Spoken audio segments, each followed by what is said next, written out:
এটা ইমানি দায়িত্ব।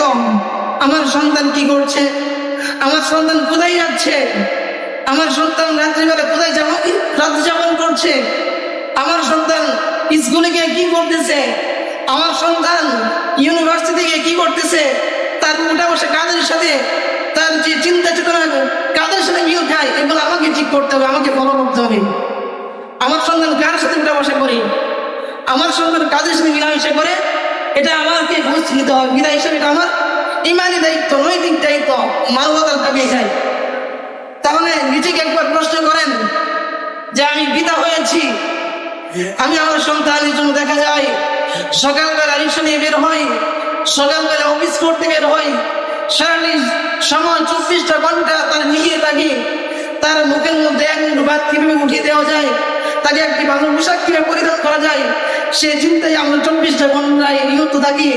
অথচ আমি কখনো এই চিন্তা করি না আমার সন্তানের অবস্থা, আমার সন্তানের জান্নাত কাদের সাথে হবে, আমি আমার সন্তানকে ইসলামের মধ্যে পরিচালিত করতে পারলাম কিনা, আমি আমার সন্তানকে, আমার সন্তানের মধ্যে, আমার ছেলে মেয়ে, আমার পিতা পরিবারের মধ্যে রাসূল সাল্লাল্লাহু আলাইহি সাল্লামের আদর্শ বাস্তবায়ন করতে পারলাম কিনা, এটা কি কখনো আমরা ভেবে দেখেছি?